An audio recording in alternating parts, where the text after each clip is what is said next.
Day had broken, cold and gray, exceedingly cold and gray, when the man turned aside from the main Yukon Trail and climbed the high earth bank where a dim and little-traveled trail led eastward through the fat spruce timberland. It was a steep bank, and he paused for breath at the top, excusing the act to himself by looking at his watch. It was 9 o'clock. There was no sun, nor a hint of sun, though there was not a cloud in the sky. It was a clear day, and yet there seemed an intangible pall over the face of things. A subtle gloom that made the day dark, and that was due to the absence of sun. This fact did not worry the man. He was used to the lack of sun. It had been days since he had seen the sun, and he knew that a few more days must pass before that cheerful orb due south would just peep above the skyline and dip immediately from view. The man flung a look back along the way he had come. The Yukon lay a mile wide and hidden under 3 feet of ice. On top of this ice were as many feet of snow. It was all pure white, rolling in gentle undulations where the ice jams of the freeze-up had formed. North and south, as far as his eye could see, it was unbroken white, save for a dark hairline that curved and twisted from around the spruce-covered island to the south. And that curved and twisted away into the north, where it disappeared behind another spruce-covered island. This dark hairline was the trail, the main trail that led south 500 miles to the Chilkoot Pass, Dia, and Saltwater. And that led north 70 miles to Dawson, and still on to the north 1,000 miles to Nulato, and finally to St. Michael on Bering Sea, 1,000 miles and a half-thousand more. But all this, the mysterious, far-reaching hairline trail, the absence of the sun from the sky, and the tremendous cold and the strangeness and weirdness of it all, made no impression on the man. It was not because he was used to it. He was a newcomer in the land, a Cheshikwo. The trouble with him was that he was without imagination. He was quick and alert in the things of life, but only in the things and not in the significances. 50 degrees below zero meant 80-odd degrees of frost. Such facts impressed him as being cold and uncomfortable, and that was all. It did not lead him to meditate upon his frailty as a creature of temperature, and upon man's frailty in general, able only to live within certain narrow limits of heat and cold. And from there on, it did not lead him to the conjectural field of immortality and man's place in the universe. 50 degrees below zero stood for a bite of frost that hurt and that must be guarded against by the use of mittens, ear flaps, warm moccasins, and thick socks. 50 degrees below zero was to him just precisely 50 degrees below zero. That there should be anything more to it than that was a thought that never entered his head. As he turned to go on, he spat speculatively. There was a sharp, explosive crackle that startled him. He spat again and again in the air. Before it could fall to the snow, the spittle crackled. He knew that at 50 below, spit crackled on the snow, but this spit had crackled in the air. Undoubtedly, it was colder than 50 below. How much colder, he didn't know. But the temperature did not matter. He was bound for the old claim on the left fork of Henderson Creek, where the boys were already. They had come over across the divide from the Indian Creek country, while he had come the roundabout way to take a look at the possibilities of getting out logs in the spring from the islands in the Yukon. He would be in to camp by 6 o'clock. A bit after dark, it was true, but the boys would be there, a fire would be going, and a hot supper would be ready. As for lunch, he pressed his hand against the protruding bundle under his jacket. It was also under his shirt, wrapped up in a handkerchief and lying against the naked skin. It was the only way to keep the biscuits from freezing. He smiled agreeably to himself as he thought of those biscuits, each cut open and stopped in bacon grease, and each enclosing a generous slice of fried bacon. He plunged in among the big spruce trees. The trail was faint. A foot of snow had fallen since the last sled had passed over, and he was glad he was without a sled, traveling light. In fact, he carried nothing but the lunch wrapped in the handkerchief. He was surprised, however, at the cold. It certainly was cold, he concluded, as he rubbed his numbed nose and cheekbones with his mittened hands. He was a warm-whiskered man, but the hair on his face did not protect the high cheekbones and the eager nose that thrust itself aggressively into the frosty air. At the man's heels trotted a dog, a big native husky, the proper wolf dog, gray-coated and without any visible or temperamental difference from its brother, the wild wolf. The animal was depressed by the tremendous cold. It knew that it was no time to be traveling. Its instinct told a truer tale than was told to the man by the man's judgment. In reality, it was not merely colder than 50 below zero. It was colder than 60 below, than 70 below. It was 75 below zero. Since the freezing point is 32 above zero, it meant that 107 degrees of frost obtained. The dog, of course, did not know anything about thermometers. Possibly, in its brain, there was no sharp consciousness of a condition of very cold, such as was in the man's brain. But the brute had its instinct. It experienced a vague but menacing apprehension that subdued it and made it slink along at the man's heels, and that made it question eagerly every unwanted movement of the man as if expecting him to go into camp or to seek shelter somewhere and build fire.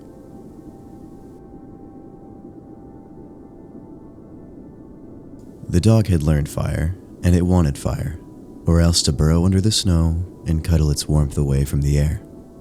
The frozen moisture of its breathing had settled on its fur in a fine powder of frost, and especially where its jowls, muzzle, and eyelashes whitened by its crystalled breath.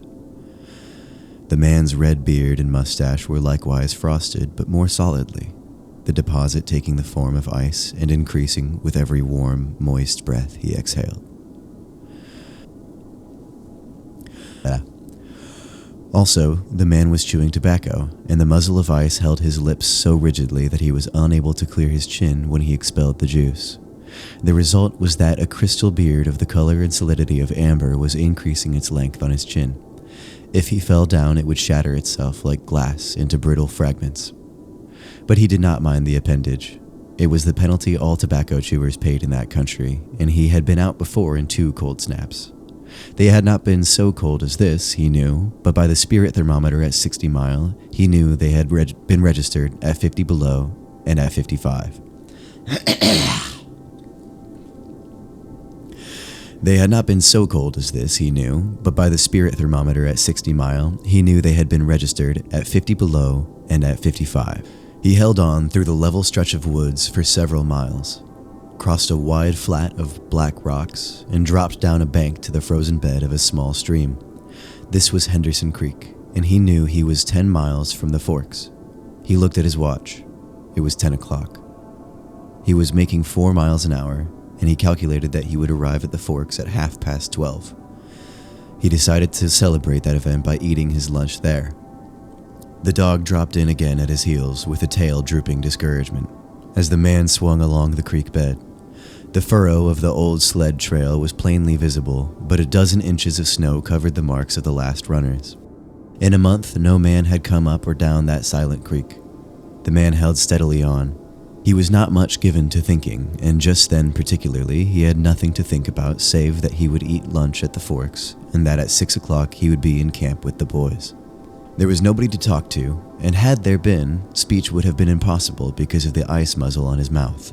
So he continued monotonously to chew tobacco and to increase the length of his amber beard. Once in a while, the thought reiterated itself that it was very cold, and that he had never experienced such cold. As he walked along, he rubbed his cheekbones and nose with the back of his mittened hand. He did this automatically, now and again, changing hands. But rub as he would, the instant he stopped, his cheekbones went numb, and the following instant, the end of his nose went numb. He was sure to frost his cheeks. He knew that and experienced a pang of regret that he had not devised a nose strap of the sort Bud wore in cold snaps. Such a strap passed across the cheeks as well and saved them. But it didn't matter much after all. What were frosted cheeks? A bit painful, that was all. They were never serious. Empty as the man's mind was of thoughts, he was keenly observant, and he noticed the changes in the creek, the curves and bends and timber jams. And always he sharply noted where he placed his feet. Once, coming around a bend, he shied abruptly like a startled horse, curved away from the place where he had been walking, and retreated several paces back along the trail. The creek, he knew, was frozen, clear to the bottom. No creek could contain water in that Arctic winter, but he knew also that there were springs that bubbled out from the hillsides and ran along under the snow and on top the ice of the creek. He knew that the coldest snaps never froze these springs, and he knew likewise their danger. They were traps. They hid pools of water under the snow that might be 3 inches deep or 3 feet.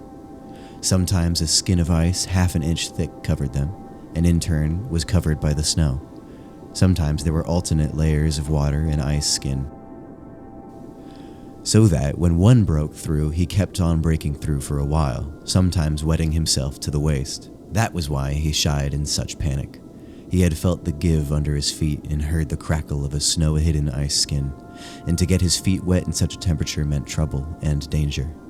At the very least, it meant delay, for he would be forced to stop and build a fire, and under its protection to bare his feet while he dried his socks and moccasins. He stood and studied the creek bed and its banks, and decided that the flow of water came from the right.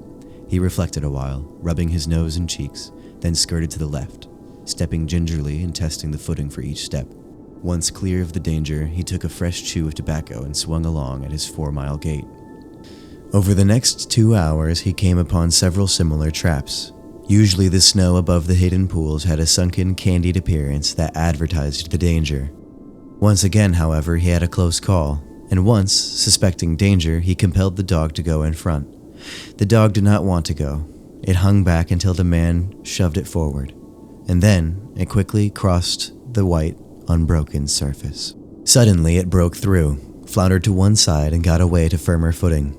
It had wet its forefeet and legs, and almost immediately the water that clung to it turned to ice. It made quick efforts to lick the ice off of its legs, then dropped down in the snow and began to bite out the ice that had formed between the toes.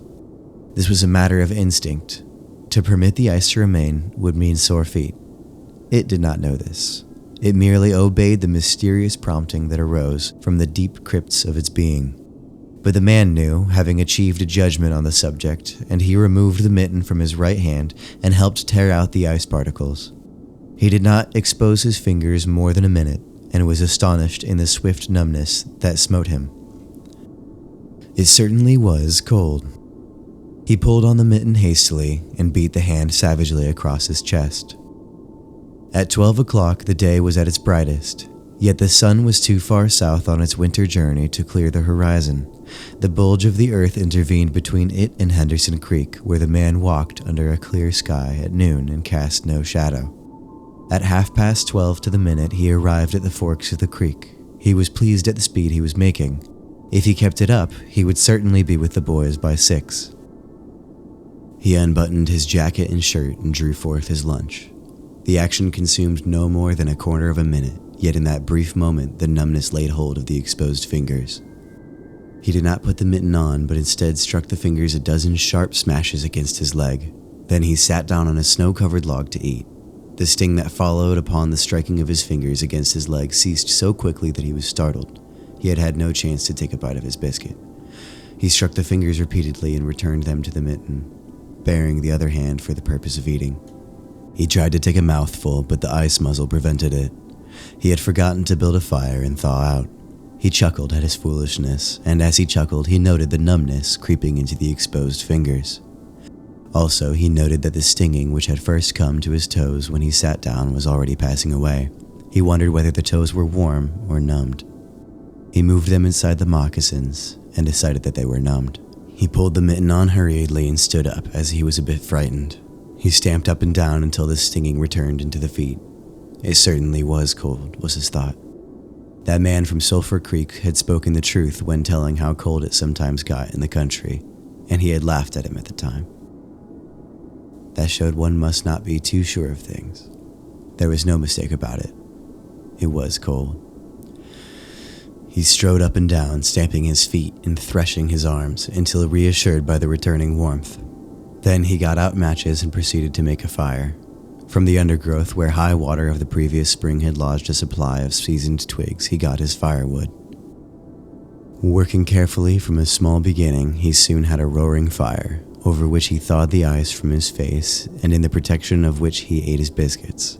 For the moment, the cold of space was outwitted. The dog took satisfaction in the fire, stretching out close enough for warmth and far enough away to escape being singed. When the man had finished, he filled his pipe and took his comfortable time over his smoke. Then he pulled on his mittens, settled the ear flaps of his cap firmly about his ears, and took the creek trail up the left fork. The dog was disappointed and yearned back toward the fire. This man did not know cold. Possibly all the generations of his ancestry had been ignorant of cold. of real cold, of cold 107 degrees below freezing point. But the dog knew, all its ancestry knew, and it had inherited the knowledge. And it knew that it was not good to walk abroad in such fearful cold. It was the time to lie snug in a hole in the snow and wait for a curtain of cloud to be drawn across the face of outer space, whence this cold came. On the other hand, there was keen intimacy between the dog and the man. The one was the toil slave of the other, and the only caresses it had ever received were the caresses of the whiplash, and of harsh and menacing throat sounds that threatened the whiplash. And so, the dog made no effort to communicate its apprehension to the man. It was not concerned in the welfare of the man. It was for its own sake that it yearned to be back toward the fire. But the man whistled and spoke to it with the sound of whiplashes, and the dog swung in at the man's heels and followed after. The man took a chew of tobacco and proceeded to start a new amber beard. Also, his moist breath quickly powdered with white his mustache, eyebrows, and lashes. There did not seem to be so many springs on the left fork of the Henderson, and for half an hour the man saw no signs of any. And then it happened. At a place where there were no signs, where the soft, unbroken snow seemed to advertise solidity beneath, the man broke through. It was not deep. He wetted himself halfway to the knees before he floundered out to the firm crust. He was angry and cursed his luck aloud. He had hoped to get into the camp with the boys at 6 o'clock, and this would delay him an hour, for he would have to build a fire and dry out his footgear. This was imperative at that low temperature, he knew that much, and he turned aside to the bank, which he climbed. On top, tangled in the underbrush about the trunks of several small spruce trees, was a high water deposit of dry firewood sticks and twigs principally, but also larger portions of seasoned branches and fine, dry, last year's grasses. He threw down several large pieces on top of the snow. This served for a foundation and prevented the young flame from drowning itself in the snow it otherwise would melt. The flame he got by touching a match to a small shred of birch bark that he took from his pocket. This burned even more readily than paper. Placing it on the foundation, he fed the young flame with wisps of dry grass and with the tiniest dry twigs. He worked slowly and carefully, keenly aware of his danger. Gradually, as the flame grew stronger, he increased the size of the twigs with which he fed it. He squatted in the snow, pulling the twigs out from their entanglement in the brush and feeding directly to the flame. He knew there must be no failure. When it is 75 below zero, a man must not fail in his first attempt to build a fire. That is, if his feet are wet. If his feet are dry and he fails, he can run along the trail for half a mile and restore his circulation. But the circulation of wet and freezing feet cannot be restored by running when it is 75 below. No matter how fast he runs, the wet feet will freeze the harder. All this man knew, the old-timer on Sulphur Creek had told him about it the previous fall, and now he was appreciating the advice.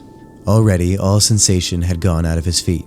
To build the fire, he had been forced to remove his mittens, and the fingers had quickly gone numb. His pace of 4 miles an hour had kept his heart pumping blood to the surface of his body and to all the extremities.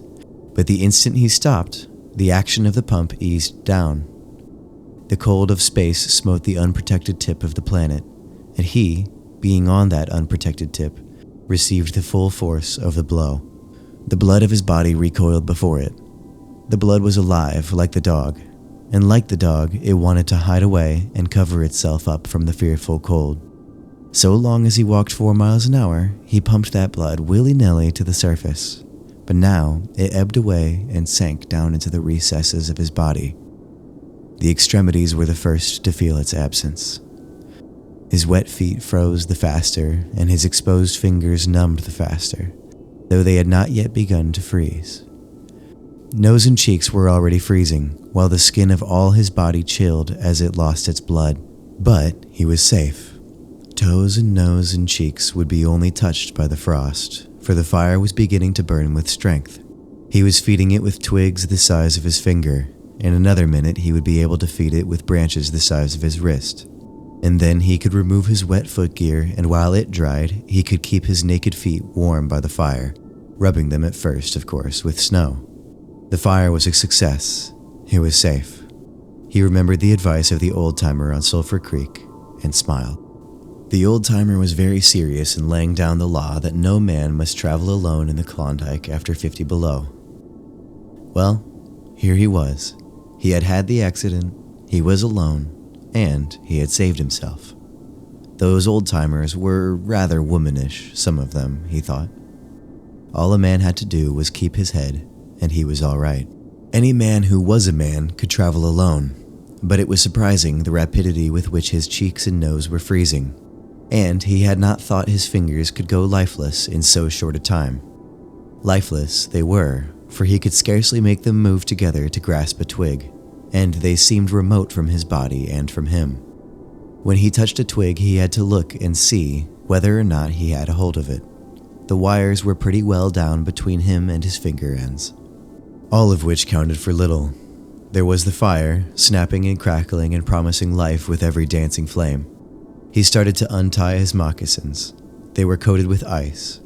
The thick German socks were like sheaths of iron halfway to the knees, and the moccasin strings were like rods of steel, all twisted and knotted as by some conflagration.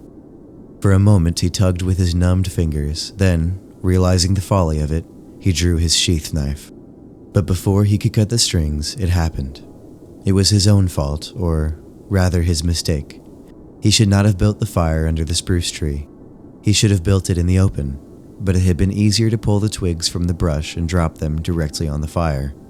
Now the tree under which he had done this carried a weight of snow on its buffs. No wind had blown for weeks, and each buff was fully freighted. Each time he had pulled a twig, he had communicated a slight agitation to the tree. An imperceptible agitation, so far as he was concerned, but an agitation sufficient enough to bring about the disaster. High up in the tree, one buff capsized its load of snow. This fell on the buffs beneath, capsizing them. This process continued, spreading out and involving the whole tree. It grew like an avalanche, and it descended without warning upon the man and the fire was blotted out. Where it had burned was a mantle of fresh and disordered snow. The man was shocked. It was as though he had just heard his own sentence of death. For a moment, he sat and stared at the spot where the fire had been. Then he grew very calm. Perhaps the old-timer on Sulphur Creek was right. If he had only had a trail mate, he would have been in no danger now. The trail mate could have built the fire. Well, it was up to him to build the fire over again. And this second time, there must be no failure. Even if he succeeded, he would most likely lose some toes. His feet must be badly frozen by now, and there would be some time before the second fire was ready. Such were his thoughts, but he did not sit and think them. He was busy all the time they were passing through his mind. He made a new foundation for a fire, this time in the open, where no treacherous trees could blot it out. Next, he gathered dry grasses and tiny twigs from the high-water flotsam. He could not bring his fingers together to pull them out, but he was able to gather them by the handful. In this way, he got many rotten twigs and bits of green moss that were undesirable, but it was the best he could do. He worked methodically, even collecting an armful of the larger branches to be used later when the fire gathered strength. And all the while the dog sat and watched him, a certain yearning wistfulness in its eyes, for it looked upon him as the fire provider, and the fire was slow in coming. When all was ready, the man reached in his pocket for a second piece of birch bark. He knew the bark was there, and though he could not feel it with his fingers, he could hear its crisp rustling as he fumbled for it. Try as he would, he could not clutch hold of it, and all the time in his consciousness was the knowledge that each instant his feet were freezing. This thought tended to put him in a bit of panic, but he fought against it and kept calm. He pulled on his mittens with his teeth and threshed his arms back and forth, beating his hands with all his might against his sides. He did this sitting down, and he stood up to do it. And all the while the dog sat in the snow, its wolf brush of a tail curled around warmly over its forefeet. Its sharp wolf ears pricked forward intently as it watched the man. And the man, as he beat and threshed with his arms and hands, felt a great surge of envy as he regarded the creature that was warm and secure in its natural covering. After a time, he was aware of the first faraway signals of sensation in his beaten fingers. The faint tingling grew stronger till it evolved into a stinging ache that was excruciating, but which the man hailed with satisfaction. He stripped the mitten from his right hand and fetched forth the birch bark. The exposed fingers were quickly going numb again. Next, he brought out his bunch of sulfur matches, but the tremendous cold had already driven the life out of his fingers. In his effort to separate one match from the others, the whole bunch fell in the snow. He tried to pick it out of the snow but failed. The dead fingers could neither touch nor clutch. He was very careful. He drove the thought of his freezing feet, nose, and cheeks out of his mind, devoting his whole soul to the matches. He watched, using the sense of vision in place of that of touch, and when he saw his fingers on each side of the bunch, he closed them. That is, he willed to close them, for the wires were drawn, and the fingers did not obey. He pulled the mitten on the right hand and beat it fiercely against his knee. Then, with both mittened hands, he scooped the bunch of matches along with much snow into his lap. Yet he was no better off. After some manipulation, he managed to get the bunch between the heels of his mittened hands. In this fashion, he carried it to his mouth. The ice crackled and snapped when, by a violent effort, he opened his mouth. He drew the lower jaw in, curled the upper lip out of the way, and scraped the bunch with his upper teeth in order to separate a match. He succeeded in getting one, which he dropped on his lap. He was no better off. He could not pick it up. Then he devised a way. He picked it up with his teeth and scratched it on his leg. 20 times he scratched it before he succeeded in lighting it. As it flamed, he held it with his teeth to the birch bark, but the burning brimstone went up his nostrils and into his lungs, causing him to cough spasmodically. The match fell into the snow and went out. The old-timer on Sulphur Creek was right, he thought in the moment of controlled despair that ensued. After 50 below, a man should travel with a partner. He beat his hands, but failed in exciting any sensation. Suddenly, he bared both hands, removing the mittens with his teeth. He caught the whole bunch between the heels of his hands. His arm muscles not being frozen enabled him to press the hand heels tightly against the matches. Then he scratched the bunch along his leg. It flared into flame, 70 sulfur matches at once. There was no wind to blow them out. He kept his head to one side to escape the strangling fumes and held the blazing bunch to the birch bark. As he so held it, he became aware of the sensation in his hands. His flesh was burning. He could smell it. Deep down below the surface, he could feel it. The sensation developed into pain that grew acute. And still he endured it, holding the flame of the matches clumsily to the bark that would not light readily because his own burning hands were in the way, absorbing most of the flame. At last, when he could endure it no more, he jerked his hands apart. The blazing matches fell sizzling into the snow, but the birch bark was alight. He began laying dry grasses and the tiniest twigs on the flame. He could not pick and choose, for he had to lift the fuel between the heels of his hands. Small pieces of rotten wood and green moss clung to the twigs, and he bit them off as well as he could with his teeth. He cherished the flame carefully and awkwardly. It meant life, and it must not perish. The withdrawal of blood from the surface of his body now made him begin to shiver, and he grew more awkward. A large piece of green moss fell squarely on the little fire. He tried to poke it out with his fingers, but his shivering frame made him poke too far, and he disrupted the nucleus of the little fire. The burning grasses and tiny twigs separating and scattering. He tried to poke them together again, but in spite of the tenseness of the effort, his shivering got away with him, and the twigs were hopelessly scattered. Each twig gushed a puff of smoke and went out.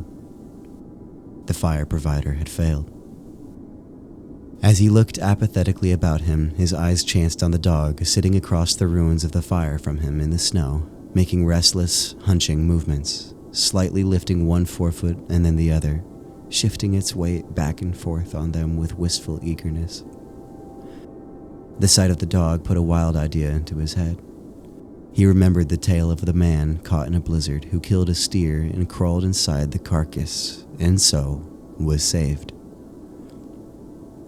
He would kill the dog and bury his hands in the warm body until the numbness went out of them. Then he could build another fire. He spoke to the dog, calling it to him, but in his voice was a strange note of fear that frightened the animal, who had never known the man to speak in such a way before. Something was the matter, and its suspicious nature sensed danger. It knew not what danger, but somewhere, somehow, in its brain arose an apprehension of the man. It flattened its ears down at the sound of the man's voice, and its restless, hunching movements and the liftings and shiftings of its forefeet became more pronounced, but it would not come to the man. He got on his hands and knees and crawled toward the dog. This unusual posture again excited suspicion, and the animal sidled mincingly away. The man sat up in the snow for a moment and struggled for calmness. Then he pulled on his mittens by means of his teeth and got upon his feet. He glanced down at first in order to assure himself that he was really standing up, for the absence of sensation in his feet left him unrelated to the earth. His erect position in itself started to drive the webs of suspicion from the dog's mind, and when he spoke peremptorily, with the sound of whiplashes in his voice, the dog rendered its customary allegiance and came to him. As it came within reaching distance, the man lost his control. His arms flashed out to the dog, and he experienced a genuine surprise when he discovered that his hands could not clutch, that there was neither bend nor feeling in the lingers. He had forgotten for the moment that they were frozen, and that they were freezing more and more. All this happened quickly, and before the animal could get away, he encircled its body with his arms. He sat down in the snow, and in this fashion held the dog, while it snarled and whined and struggled. But it was all he could do, hold his body encircled in his arms, and sit there. He realized that he could not kill the dog. There was no way to do it. With his helpless hands, he could neither draw nor hold his sheath knife, nor throttle the animal. He released it, and it plunged wildly away with tail between its legs, and still snarling. It halted 40 feet away and surveyed him curiously with ears sharply pricked forward. The man looked down at his hands in order to locate them, and found them hanging on the ends of his arms. It struck him as curious that one should have to use his eyes in order to find out where his hands were. He began threshing his arms back and forth, beating the mittened hands against his sides. He did this for 5 minutes violently, and his heart pumped enough blood up the surface to put a stop to his shivering, but no sensation was aroused in the hands. He had an impression that they hung like weights on the ends of his arms, but when he tried to run the impression down, he could not find it. A certain fear of death, dull and depressive, came to him. This fear quickly became poignant as he realized that it was no longer the mere matter of freezing his fingers and toes, or of losing his hands and feet, but that it was a matter of life and death with the chances against him.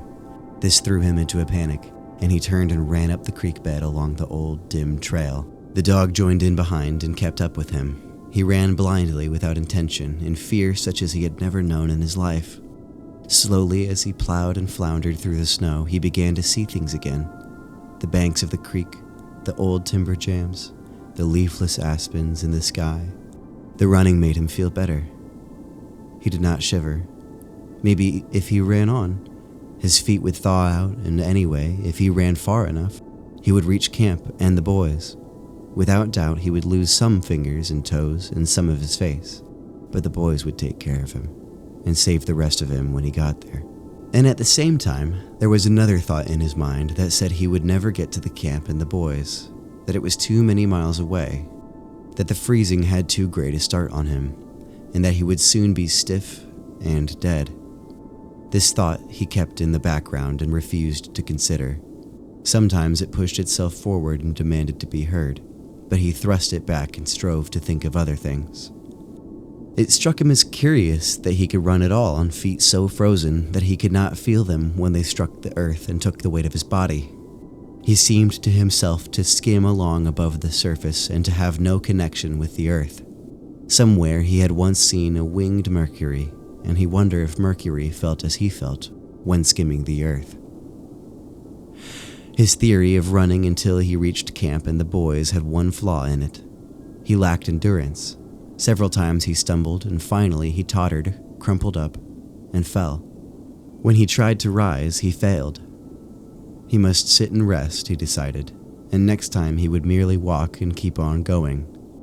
As he sat and regained his breath, he noted that he was feeling quite warm and comfortable. He was not shivering, and it even seemed that a warm glow had come to his chest and trunk. And yet when he touched his nose or cheeks, there was no sensation. Running would not thaw them out, nor would it thaw out his hands and feet. Then the thought came to him that the frozen portions of his body must be extending. He tried to keep this thought down, to forget it, to think of something else. He was aware of the panicky feeling that it caused, and he was afraid of the panic. The thought asserted itself and persisted until it produced a vision of his body totally frozen. This was too much, and he made another wild run along the trail. Once he slowed down to a walk, but the thought of the freezing extending itself made him run again, and all the time the dog ran with him at his heels. When he fell down a second time, it curled its tail over its forefeet and sat in front of him, facing him, curiously eager and intent. The warmth and security of the animal angered him, and he cursed it till it flattened down its ears appeasingly. This time the shivering came more quickly upon the man. He was losing in his battle with the frost. It was creeping into his body from all sides. The thought of it drove him on, but he ran no more than 100 feet when he staggered and pitched headlong. It was his last panic. When he had recovered his breath and control, he sat up and entertained in his mind the conception of meeting death with dignity. However, the conception did not come to him in such terms. His idea of it was that he had been making a fool of himself, running around like a chicken with its head cut off. Such was the smile that occurred to him. Well, he was bound to freeze anyway, and he might as well take it decently. With this newfound peace of mind came the first glimmerings of drowsiness. A good idea, he thought, to sleep off to death. It was like taking an anesthetic. Freezing was not so bad as people thought. There were lots worse ways to die. He pictured the boys finding his body next day. Suddenly, he found himself with them, coming along the trail and looking for himself. And still with them, he came around a turn in the trail and found himself lying in the snow. He did not belong with himself anymore, for even then he was out of himself, standing with the boys and looking at himself in the snow. It certainly was cold, was his thought. When he got back to the States, he could tell the folks what real cold was. He drifted on from this to a vision of the old-timer on Sulphur Creek. He could see him quite clearly, warm and comfortable and smoking a pipe. You were right, old hoss. You were right. Then the man drowsed off into what seemed to him the most comfortable and satisfying sleep he had ever known. The dog sat facing him and waiting. The brief day drew to a close in a long, slow twilight. There were no signs of a fire to be made, and besides, never in the dog's experience had it known a man to sit like that in the snow and make no fire. As the twilight drew on, its eager yearning for the fire mastered it, and with a great lifting and shifting of forefeet, it whined softly, then flattened its ears down in anticipation of being chided by the man. But the man remained silent. Later, the dog whined loudly, and still later it crept closer to the man and caught the scent of death.